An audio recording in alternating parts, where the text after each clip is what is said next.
yeroo hedduudha waggoota 100 fi wayiif olaantummaan ajandaa kan irratti argame tokko gama sabaa himaaleetiin biyya kana keessatti dhugaan Oromoon qabu dhokfamee injifannoon Oromoo qabeenya Oromoo haqxa Oromoo kan qaama biraa ta'e yeroo itti Oromoon dhokatee Oromummaan dhokateetti ture keessa ture waggoota 100 wayii fi kanaaf amma akka Oromootti bara kanatti maal gochuu qabna sadarkaa amma irra jiru kanatti waan jedhu kana sirriitti ilaaluun barbaachisaa ta'a. Amma mana kana keessa akkuma koodhaaf yaalame magaalaa kana keessatti miidiyaaleen gosa garaa garaatu jiru. Miidiyaan maxxansaa jira, miidiyaan hawaasummaa jira, miidiyaaleen biroodkaastingii ni jirani. Akka Oromootti miidiyaa kana irratti kompetant ta'anii jira, dorgomaa ta'anii jira. Ajandaan keenya seet ta'ee jira. Interestiin keenya dantaan nuti akka sabaatti qabnu miidiyaalee kana irratti eegamee jira inni jennu galallu. Ammallee jijjiiramni jiraatus fooyya'insi jiraatus olaantummaa namni nurraa fudhatee akkuma fedhetti dhimma keenya keezii keenya tumaa yeroo itti oolutti jira jechuudha. Magaalaa kana keessatti miidiyaaleewwan tamsa'anii fakkeenyaaf FM'wwan jiran olaalle FM'wwan hedduutu magaalaa kana keessaa tamsa'anii miidiyaalee maxxansaa hedduutu jiranii tokko dantaa Oromoo eeguudhaaf dhimma Oromoo ajandaa Oromoo irratti waan pozitiivlii qaamni irratti hojjetu jira jechuudha.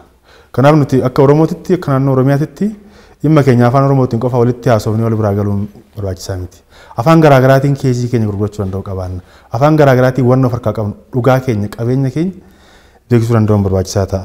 Kanaaf magaalaa kana keessatti miidiyaaleen maxxansaa afaan Amaariyaatti haa ta'u afaan Ingiliziitti haa ta'u maxxansan kan afaan Oromoo akka jirutti jechuudha.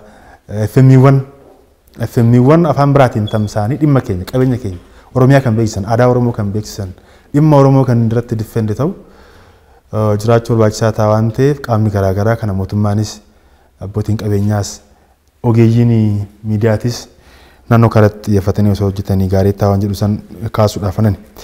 Kan biraa miidiyaan yoo itti fayyadaman biyya ijaara. Yoo itti hin fayyadamne biyya diigaa sirna diiga. Kana qabatamaadhaan seenaa biyyoota adda addaa keessatti ilaaluun ni danda'ama. Akka biyya keenyaattis yoo ilaalle amma haala amma jiru kana yoo ilaalle miidiyaan biyya kana diiguuf hojjetu jira, halkanii guyyaa kana hojjetu jira. Hanga ta'e immoo biyya kana diffendi gochuudhaaf tokkummaan biyya kanaa haalli waloominni hawaasa uummata biyya kanaa cimee akka deemu miidiyaaleen hojjetan jiran. Kanaaf mootummaan miidiyaa kana jabeessee keessumattuu qaamni walooma tokkummaa uummata biyya kanaa fedhu miidiyaalee tokkummaa biyyaa jabeessan kanneen kana bu'uura cimaarratti akka isaan ijaaraman deeggaruu odeeffannoo kennuu fi yeroo yeroodhaan abdeet isaan gochuu irratti hojjechuu qaba jechuudha. Sirnaan wanni kun maal ta'uu danda'u qabaata. Lammaffaa seeronni miidiyaa biyya kanatti ba'an jiru. Amma seera baasuun akka biyyaatti seeronni hedduun ba'an jiru. Kun waan gaariidha. Seerota hojiirratti irratti garuu rakkootu jira. Miidiyaan walabummaa isaa eeggatee dhimma tokkummaadhaa fi nageenya biyyaa dhimma walabummaa biyyaati irratti akka fedhan yeroo ta'anii barreessaa oolantu jiru. Keessumattuu haalli miidiyaaleen biyya alaa biyya kana keessatti hojjetan yaaddessaadha nageenya biyya kanaatiif. Akka itti isaan tolereet ta'anitti magaalaa kana keessa biyya kana keessatti socho'anii gabaasaa jiran nageenya biyya kanaatiif walabummaa biyya kanaatiif yaaddessaadha waan ta'eef warra akkasii sirnatti gashaa warra sirnaan hojjetan immoo odeeffannoo yeroo yeroodhaan kennaa fi haala mijeessaa fi itti fayyadamaa deemuun barbaachisaadha waan jedhuun qaba. Kan biraan miidiyaa hawaasaa wajjin wal qabatee miidiyaan hawaasaa yeroo ammaa kana gosa miidiyaa kamuu dursee jira. Miidiyaan hawaasaa dhiibbaa guddaa siyaasa biyya kanaatti irratti hawaasummaa biyya kanaatti irratti dinagdee biyya kanaatti irratti uumaa jira. Kanaaf tokkoffaa miidiyaaleen keessumattuu miidiyaaleen mootummaa amma danda'ametti miidiyaa hawaasaa dursuu danda'u qabaatu. Akka sila ammaa asii ka'e miidiyaa sooshaal miidiyaa eeree aktivistii wayii eeree miidiyaan mootummaa gabaas taanaan kun kufne jechuudha akka biyyaatti. Akka waan muuxannoo gaariitti waan kaafnu miti. Cimaadha nuti jennee waan of gamagamnu miti jechuudha.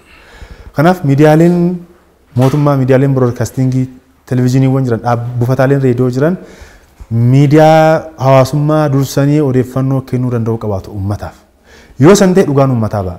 Miidiyaan hawaasummaa gara ofii fedhetti naannesseeti kan inni dubbii sana gabaasu. Akka miira isaatti fedhii isaatti itti gaafatamummaan qabu akka fedhetti barreessa. Aktivistiin akka fedhetti barreessa. Biloogeriin akka fedhetti biloog poostii irratti barreessa. Kanaaf itti gaafatamummaa kan qabu dhaabbanni miidiyaa dhugaa hawaasaa ragaa jiru odeeffannoo jiru dursee yoo uummataan ga'e miidiyaaleen hawaasummaa irratti dhiibbaa uumuu danda'a jechuudha. Kan biraan namoota miidiyaa hawaasummaa irratti dhiibbaa uuman hedduminaan horachuu danda'u walitti dhiyeenyaan hojjechuu danda'u barbaachisaa ta'a mootummaan. Akkanumatti nama ilaalumatti waan jechuun miti ofitti dhiyeessanii hojjechuu danda'u namoota miidiyaa hawaasaa irratti hojjetan kanneen ofitti dhiyeessanii hojjetan jechuu danda'u. Odeeffannoo kennuu fi keessumatti odeeffannoo kennuu fi ajandaa akka naannootti qabnu akka sabaatti qabnu warra kana wajjin iftoomnaa irratti mari'achuu barbaachisaa ta'a.